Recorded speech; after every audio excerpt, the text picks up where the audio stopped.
Hello, je te retrouve pour une nouvelle vidéo. Alors, je vais te parler de nomadisme digital, mais à mi-temps. Alors, peut-être que tu as envie de voyager tout en travaillant, mais que ça te fait peur de partir totalement à 100% dans ce mode de vie.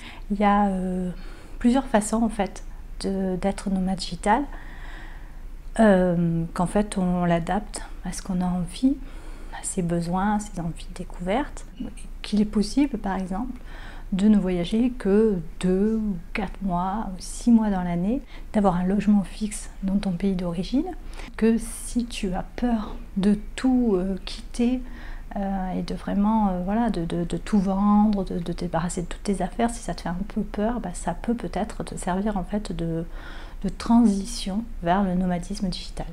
Tu peux le faire à mi-temps, de temps en temps, et même si tu vois si ça te convient réellement et si tu te sens capable d'adopter ce mode de vie à 100%, après tu peux évoluer vers un nomadisme à plein temps comme nous, comme ce que nous faisons depuis 6 ans.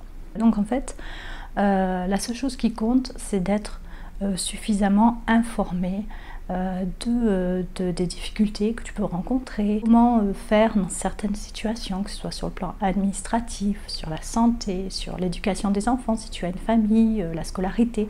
Mais voilà, dès lors que tu es suffisamment informé, que tu as toutes les clés en main pour que ça se passe bien, tu le fais comme tu en as envie. En fait, il n'y a pas vraiment de modèle type pour être nomade digital. Le prérequis principal, comme j'en parle souvent, c'est l'activité en ligne, c'est le revenu.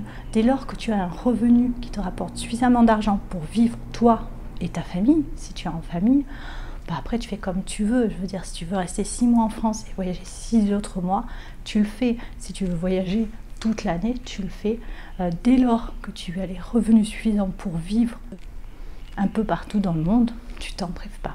Si tu as peur de te lancer, sache qu'il y a d'autres solutions pour goûter à ce mode de vie, à cette liberté de voyager au gré de ses envies, que tu peux l'adapter en fonction de ta situation, de tes envies, de ton caractère. Car ce qui compte au fond, c'est ton épanouissement personnel et celui des personnes qui t'accompagnent.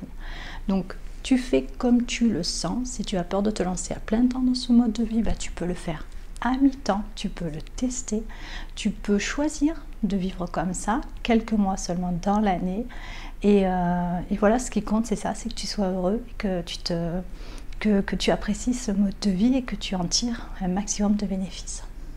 Alors si jamais tu as des questions, je t'invite à les poser en commentaire ou à nous contacter par le formulaire de notre blog Famille Nomade Digital.